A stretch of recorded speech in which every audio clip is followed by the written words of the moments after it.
푹 자고 아침에 일어나도 항상 피곤하신가요? 계속 병원을 다녀도 해결되지 않는 문제가 있진 않으신가요? 15년간의 임상과 경험을 바탕으로 한 기능의학 치료로 여러분을 병원에서 탈출시켜 드리겠습니다.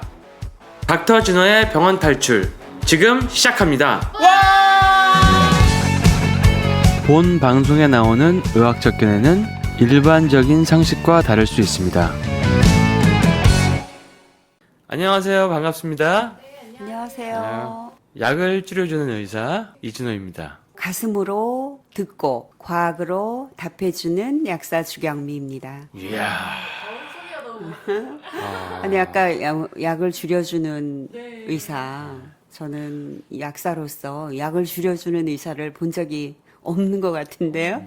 어떤 의미인가요, 원장님? 네. 아니 근데 약을 줄이시려고 그 약을 줄이고자 하는 욕구가 굉장히 크신 것 같아요. 그리고 이제 그런 얘기 있잖아요. 뭐 60살인데 난 아직 10개 이내야. 난 10개 넘었어. 뭐 이런 얘기.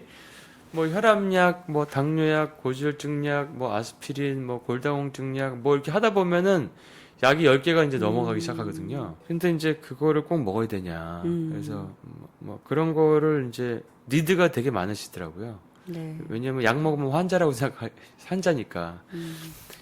그래서 이제 사실 저도 약을 먹고 싶지 않죠. 그래서 근데 약을 먹게 된 원인을 찾는 거죠. 생활 습관 바꾸고 몸에 필요한 영양소, 그다음에 독소가 많으면 해독해드리고 뭐 이런 것들을 하다 스트레스가 많으면 줄여드리고 이런 걸 하다 보면 혈압약이나 고지혈증약, 그다음에 당뇨약 뭐 이런 거 되게 많이 끊으셨어요. 그래서 근데 사실 의사 입장에선 약을 환자들이 끊으면서 좋아하는 걸 볼 때 사실 굉장히 큰 보람을 느끼죠. 네. 그래서 이제 제약회사들이 좀 싫어하는 의사일 수도 있죠. 근데 약을 줄여서 결국 끊는다는 것은 그 환자가 질환이 이제 낫는다는 것인데, 그럼 그 어떤 방법으로 그렇게 하시나요? 그러니까 보통 증상 완화제는 잘 안 쓰고 증상 완화제는 꼭 필요할 네. 때만 시간을 벌기 위해서 쓰고 그 사이에 이제 대사에 문제가 있는지를 검사도 하고 또 설문도 하고 뭐 여쭤보고 상담하면서 체크해서 몸에다 염증을 일으킨 원인을 찾아가지고 그걸 최대한 이제 하나씩 줄여 나가는 거죠. 그렇게 하는 거죠. 네. 그럼 식이요법 또는 식이요법, 뭐 영양요법 이런 것으로 영양요법, 그다음에 이제 자기암시요법이라든지 뇌에서 긍정적인 에너지가 마음에서 나오게 하는 거 굉장히 큰 거거든요. 통합약적으로 접근을 하시는 거네요, 결국. 네, 그래서 그렇게 맨날 그런 공부를 하고 이제 환자분들한테 그렇게 이제 근데 쓸데없이 약을 드시는 분들 되게 많으세요.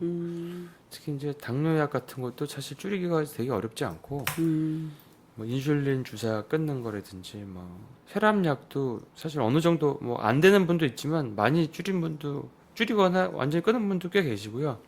고지혈증 약도 많이 끊었고 그런 만성질환계 약들 진통제 먹고 진통제를 자주 드셨는데 이제 안 먹어도 안 아프다.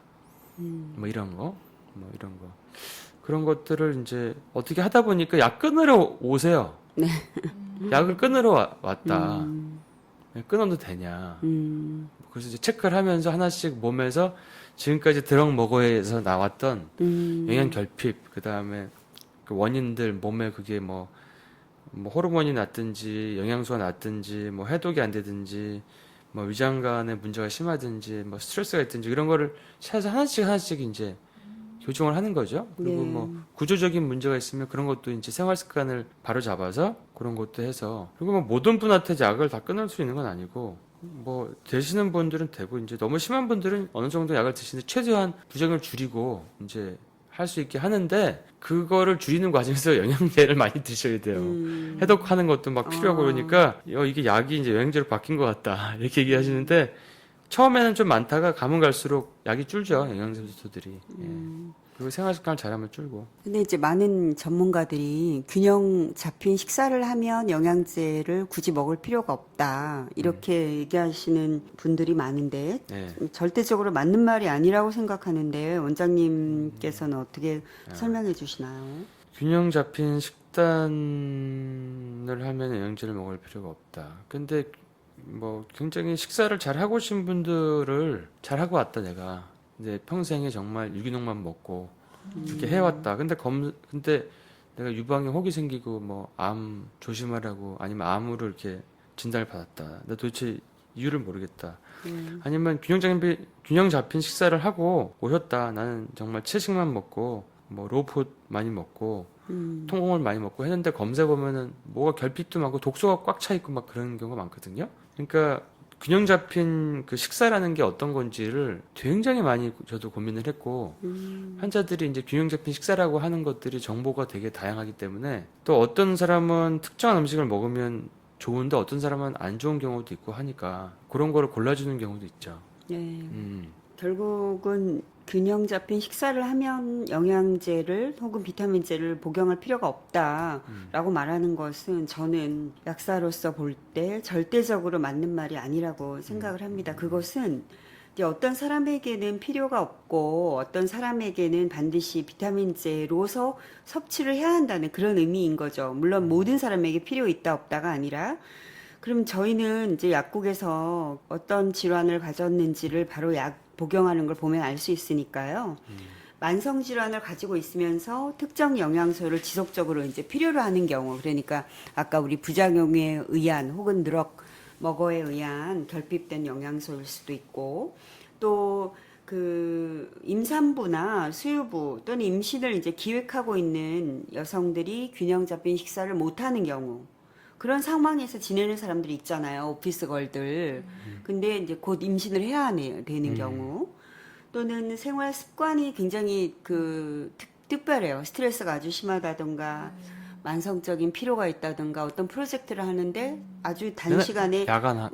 일시적으로 과로했다던가, 그런 경우도 그렇고, 그렇죠. 저도 이제 나이가 들면서 보니까 옛날에 어머니가 식사를 많이 하지 못한다, 잠이 안 온다. 살짝 그때는 얼마나 좋으실까 생각했어요. 잠이 안 오면 보고 싶은 책도 다 볼 수 있고, 또 좀 먹고 싶지 않으면 덜 먹으니까. 근데 이제 막상 제가 어머니 그 시절의 나이가 이제 돼가고 보니까 우선 식사량이 주는 거, 씹는 기능이 저하되잖아요. 그러니까 흡수도 또 불량되고, 그래서 좋은 것을 먹어도 잘 흡수하지 못하고, 또 이제 산업이 발달을 하면서 토양의 질이 옛날 같지 않잖아요. 그러니까 똑같은 뭐 당근을, 똑같은 뭐 야채를 먹어도 그만큼 우리가 이제 야채에서 흡수되는 미네랄이 이제 불량한 거죠. 맞아요. 그리고 이제 이렇게 생활 습관 같은 거를 여쭤보면 스튜어디스 같은 거 하시는 분들은 진짜 그 흔들리는 비행기 안에서 네. 서가지고 네. 정말 그냥 거기서 주는 거 후딱 먹는 수밖에 네. 없고 또 직장에서 맨날 점심에 짜장면 먹는 분도 계시고 네. 라면 먹는 분도 계시고 그러니까 그게 검사해 보면 사실은 몸의 정상적인 대사를 방해하는 환경 독소가 거의 없는 사람이 없어요.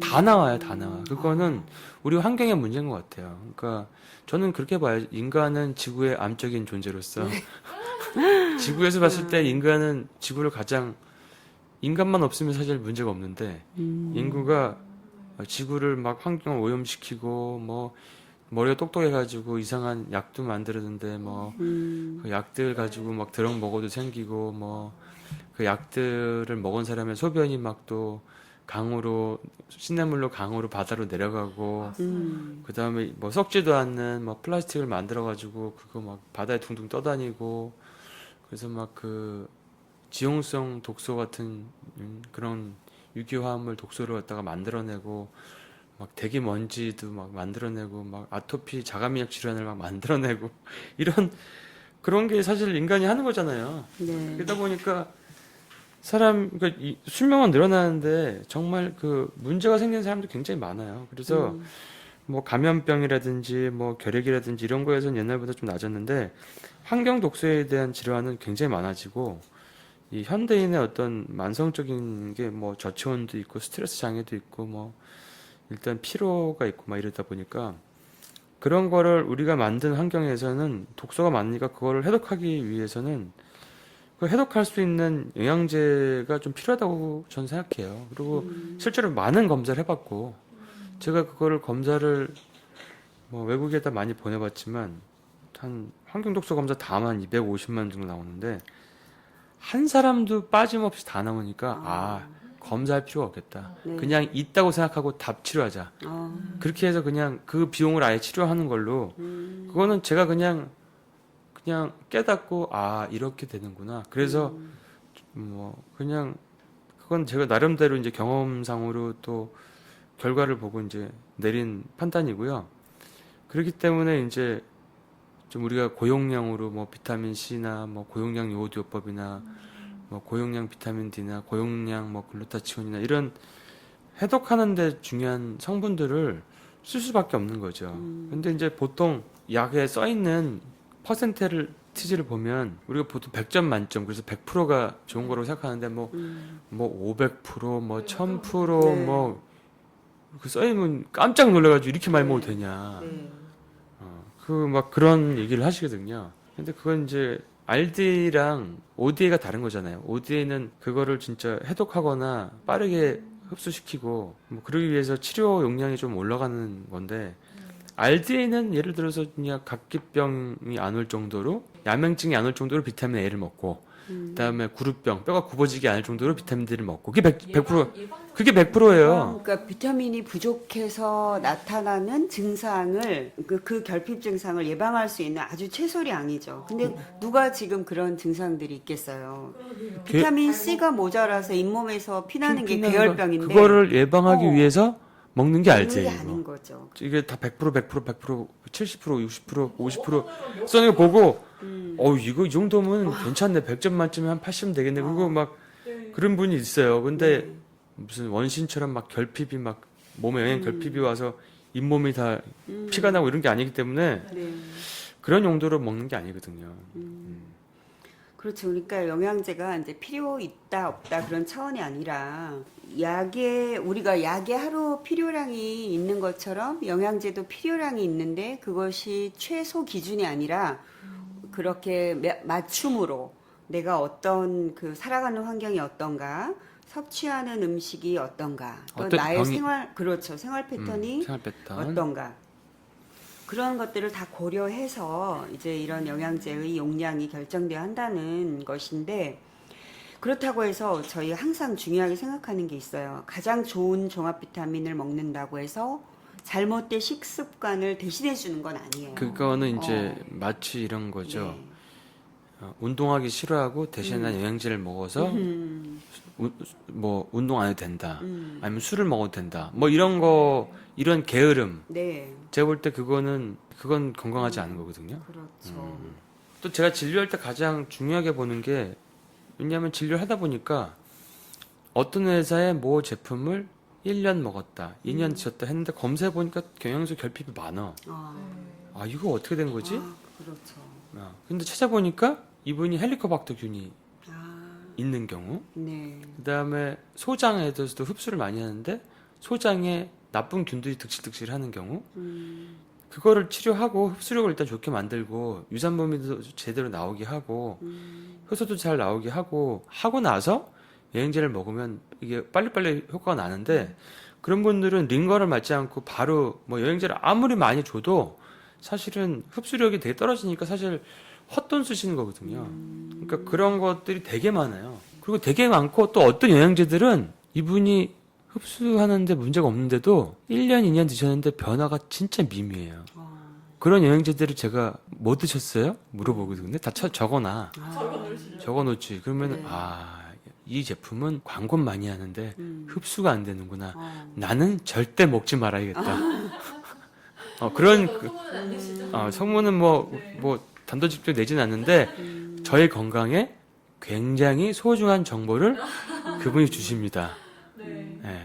그러니까 그런 경우도 있어요. 성분이 저는 저 20몇 가지가 들어있는 영양제를 먹는데요. 또 비타민 B 100짜리를 먹는데요. 이렇게 얘기하는 경우가 있는데 성분의 종류가 많을수록 성분의 함량이 높을수록 좋은 건 아니라는 거죠. 그러니까 예를 들어서 비타민 A가 한 25,000 IU 이상 섭취하면 축적의 우려가 있다고 하거든요. 근데 그것을 베타카로틴으로 먹었을 때 베타카로틴이 체내에서 비타민 A로 전환이 되니까 그런 경우나 아니면 철분 경우는 이제 한 번만 과량 투여해도 독성이 나타날 수 있는데 그렇지만 어떤 철분을 고갈시키는 약물을 복용하고 있는 사람이거나 생리량이 과하게 많은 사람들 이런 경우는 또 반드시 먹어야 한다는 거죠. 그러니까 지금 말씀해 주신 것처럼 그런 어떤 RDA라는 레퍼런스 데일리 인테이크라는 최소 필요량에 의해서 어떤 문제가 생겼을 때 나타나는 걸 예방하는 그런 용량이 중요한 게 아니라 그 사람에게 어떤 영양 성분이 얼마만큼 필요하냐 하는 게 이제 굉장히 중요한데 저희는 또 약사들 입장에서 보면 제형이 또 중요해요. 그래서 제형이 중요하죠. 예, 그게 보관이 쉽고 용출은 어렵고 이런 정제가 있는가 하면 근데 대신 이제 정제는 결합제나 보존제 이런 것들이 들어가죠. 근데 반면에 산제는 흡수가 쉽고 이런 이제 장단점이 있어요. 그러면 그 사람의 소화 상태 또 연령 등을 고려해서 이렇게 제형을 골라주는 경우도 있죠. 어떤 분들은 어지러우니까 철분제를 먹고 있다. 그런데 검사 보면 철분이 하나도 부족하지 않아. 넘쳐 흘러. 네. 그런 경우는 독성만. 그건 활성산소를 작용하는 거거든요. 네. 독소로. 그러니까 중금속 자체. 그러니까 어지러움을 철분 결핍으로 무의식 중에 일치시키시는 거예요. 그래서 철분제를 안 드셔도 된다. 어지러운 건 그게 원인이 아니다. 그럼 다른 거를 알려드리지. 철분은 그래서 철분이랑 구리 같은 거를 빼고 만든 영양제들이 있잖아요. 왜냐면 과다하게 먹었을 때 조금 축적되면 안 좋을 수 있는 영양소들. 그렇게 만든 비타민 B군도 있고 그렇죠. 그리고 이제 영양소를 먹을 때 사실 이제 흡수력 체크해가지고 흡수력 체크하는 게 중요하고 그 다음에는 이제 그런 그 위장 치료를 잘하고 그 다음에 이 독소를 빼내야 되는데 독소가 많으면 그러니까 보통 해독한다는 개념이 없잖아요 병원에. 해독 개념이 없어요. 근데 우리가 기능학 교과서에는 해독의 개념이 있거든요. 근데 해독을 하려면 일단은 안 좋은 거 안 먹어야 되고 그 다음에 해독할 수 있는 필수 영양소들을 좀 과량으로 ODA로 먹어야지 밀어내거든요. 왜냐면 해독할 때 다량의 활성산소도 발생하고 이렇기 때문에 그래서 이제 해독을 해놓고 청소를 해놓고 뭐가 새 어떤 물건을 좀 들여놓고 해야 되는데 환자분들이 보통 흡수력 뭐 소장, 위장 이런 거 흡수력 생각 안 하고 그다음에 해독 같은 거 생각 안 하시고 바로 그냥 이제 영양소를 막 골라서 자 영양소가 싸다고 좋은 게 아닙니다 꼭. 예. 싸다고 이렇게 모아서 그런 거 앞에 다 건너뛰고 이제 싸다가 좋은 게 아닌데 그런 걸 이제 드시죠. 그게 우연히 그나마 괜찮은 것도 있는데 효과를 못 보는 것도 많아요.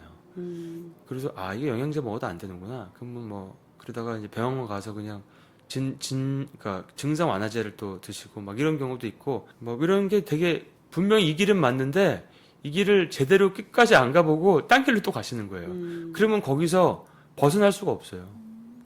그런 분 되게 많거든요. 그게 뭐 오메가3를 잘못 골라서 그러기도 하고. 그렇죠. 네, 그 다음에 비타민, 종합 비타민 같은 거를 좀 잘못 골라서 그런 경우도 많고. 그다음에 미네랄 같은 것도 흡수력 차이가 굉장히 많이 나니까 그걸 잘못 고른 경우도 많고.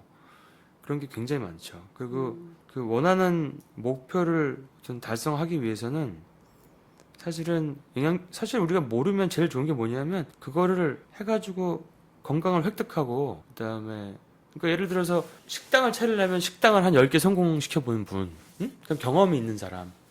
그다음에 뭐 재테크를 하고 싶으면 재테크를 해가지고 굉장히 재산 증식에 성공한 분. 그런 사람들한테 배우고 벤치마킹 하는 게 제일 좋거든요. 경험이 있는 사람들한테. 그러면 원하는 목표 달성의 건강이라 그러면 그거를 실제로 책에 있는 이론이 아니라 그거를 이제 어떤 식으로 체계적으로 식습관 관리랑 어떤 영양제를 어떻게 먹어가지고 많은 사람을 건강으로 갖다 놓고 다시 돌아온 그런 경험이 있는 그 의사든 약사님이든 건강 컨설턴트건 그렇게 해가지고 좀 가이드를 받으시는 게 되게 좋은데 온라인에 사실 우리도 이게 또 온라인에 떠도는 하나의 정보에 불과하지만 온라인에 잘못된 정보들이 사실 굉장히 많아요. 그게 견해 차이일 수도 있는데 사실은 뭐 그게 좀 이해 안 되는 정보도 되게 많은데 그게 홍보를 잘해가지고 막 많은 사람이 보고 따라하시는 경우도 많죠. 네.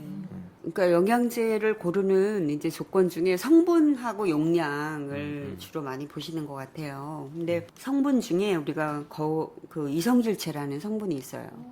그래서 이제 그 스마트한 영양제 복용하시는 분들이 많다 보니까 거울상 이성질체라는 걸 또 물어보는 경우가 있어요. 근데 그 뜻은 거울에 비친 모습은 같은데 포개지지 않는 거. 뭔지 아시겠죠? 이렇게 오른쪽 왼쪽 손은 비슷한 것 같지만 서로 똑같이 포개지지 않는 거.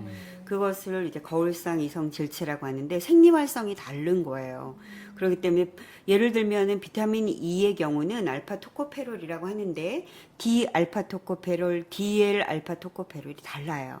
그러니까 우리 몸에 들어가서 생리활성이 다르기 때문에 어떤 형태로 들어있느냐를 꼭 보셔야 한다는 거죠. 비타민 E가 높게 들어있어요. 그래서 이걸 먹었어요 하는 그런 경우도 많지만 아까 원장님 말씀처럼 근데 1년 동안 먹었는데 채워지지 않아요. 그런 이제 일이 발생할 수 있다는 거죠. 그러니까 영양제 성분은 활성화되어서 생체 이용률을 극대화해야 하는데 바이타민 B12면 메칠코발아민인가 시아노코발아민인가 이런 걸 경험치 보셔야 되고 안 보죠. 그러니까 일단은 토코페롤은 DL이 아니고 네. D 토코페롤을 있어야 되고 그다음에 메틸코발라민이랑 시아노코발아민 시아나코발라민은 이제 메틸코발라민을 네. 드시니까 훨씬 좋고. 네.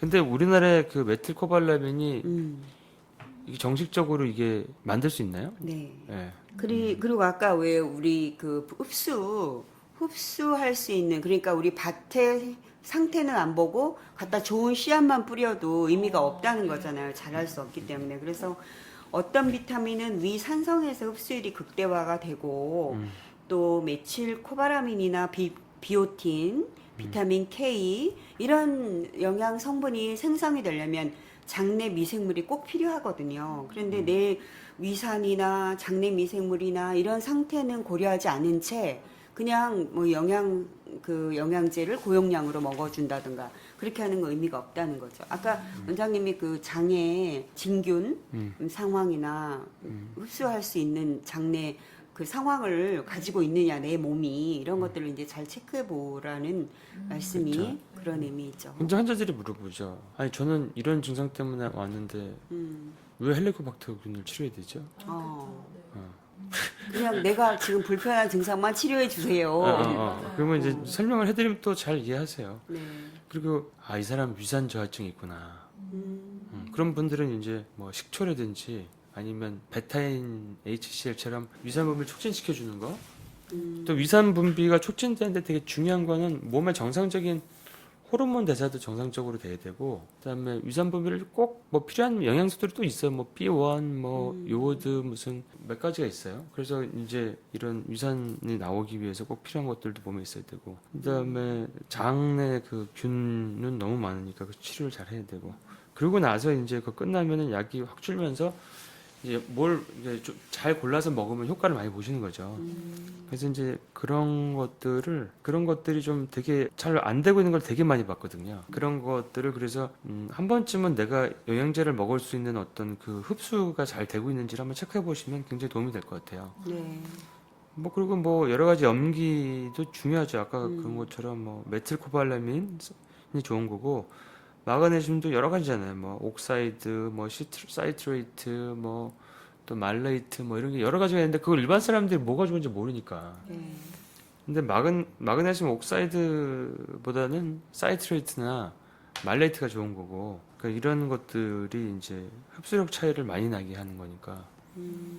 그래서 그런 것들이 중요하다고 볼 수 있죠. 근데 보통 이제 기능학을 하는 병원이나 이런 영양 가이드를 많이 해주는 약국에서는 그런 걸 이미 다 선별해가지고 다 추천을 해드리니까. 네. 예. 근데 이런 거를 이제 모르는 상태에서 이게 싸게 몇 개 묶어서 판다 그래가지고 이제 사시면 그게 이제 거기에 뭐 사실 영양제 회사는 그게 없어요. 중금속 검사, 뭐 환경독소 검사, 흡수율에 대한 이런 거에 대한 responsibility, 그러니까 책임감이 없는 거예요.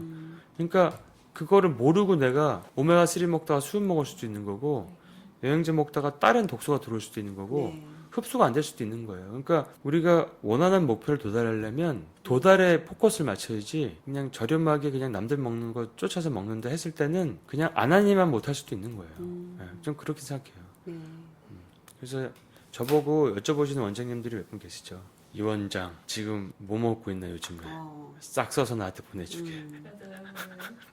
그렇게 왜냐면 그게 치료하는 의사 선생님이시. 그래서 왜냐면 이제 그거 똑똑하시구나. 왜냐면 내가 안 좋은 건 안 먹을 거기 때문에 그걸 아예 싹 써가지고 저한테는 또 저 바쁠까 봐 연락 안 하고 우리 직원들한테 연락해가지고 다 써달라 그런 다음에 자, 그 중에서 가장 또 꼭 그러면 그 후에 이제 나한테 필요한 건 무엇인가 그래가지고 이렇게 동그라미 쳐달라 그러면 거기서 골라 드신 분이 있어요. 그러니까요. 똑같은 오메가를 먹어도 누구는 효과가 있고 없는 것이 내 몸의 상태도 있지만 그 제품 자체의 문제도 있다는 거죠. 그래서 어느 회사에서 어떤 원료를 가지고 만들었는지 이런 것들을 이제 잘 체크를 해봐야 하는데 쉽지 않기 때문에 전문가 도움을 이제 받는 것이죠. 그러면 제가 먹는 영양제를 한번 쫙 이렇게 올려봐도 좋을 것 같아요. 그렇죠. 이런 증상에 약사님이 드시는 것도 안 좋은 거 안 드실 거거든. 그러니까 그러면 이게 다들 영양 공부 많이 하신 분들이 드시는 거 리스트를 쫙 올려서 그걸 한번 리뷰를 하는 것도 참 좋겠네요. 우리가 음식을 조리할 때도 이제 어떤 야채를 몇 개를 가지고 뭐 이렇게 이만큼을 요리할 때 소금은 어떻게, 설탕은 어떻게, 얼만큼 넣으라고 하면 똑같은 영양 흡수가 안 되는 경우가 있고 맛도 또 다르잖아요. 그거는 그냥 쉽게 생각을 해보세요. 설탕을 넣으라고 했는데 완전 정제된 설탕만 넣는다든가 정제된 소금만 넣는다든가 이런 것과 마찬가지로 그 원료가 무엇이냐 하는 것도 잘 체크를 해봐야 하는 거 중요할 것 같고요. 그래서 이제 제조업체를 저희가 잘 보잖아요. 그러니까 어떤 원료를 가지고 썼는지. 그래서 오늘은 그런 영양제를 고르는 어떤 조건, 그것이 어려울 때는 전문가에게 도움을 받고요. 아니 그 조언을 잘 해드릴 수 있는 분들을 이렇게 어디 사이트에 들어가면 쫙 볼 수 있는 데 없나요? 그 화장품은 왜 있죠? 성분별로 네. 어떤 유해한 성분이 있는지. 네. 그러니까 저희가 뭐 아는 의사 선생님이나 이제 약사 선생님 중에서 그래도 이분은 여러 가지 굉장히 내공이 높으시다 이런 분들을 갖다가 조금 이렇게 소개를 해드리셔도 좋을 것 같고. 그렇죠. 그런 분들을 좀 추천하셔서 여기 방송을 통해서 알려드리는 것도 좋을 것 같아요. 좋죠. 네. 재밌을 것 같아요. 자, 그러면 오늘 이제 어떤 영양제를 골라야 하나 고르는 조건에 대해서 주 박사님과 함께 좋은 얘기를 들어봤습니다. 다들 수고 많으셨습니다. 감사합니다. 네, 감사합니다. 건강하세요.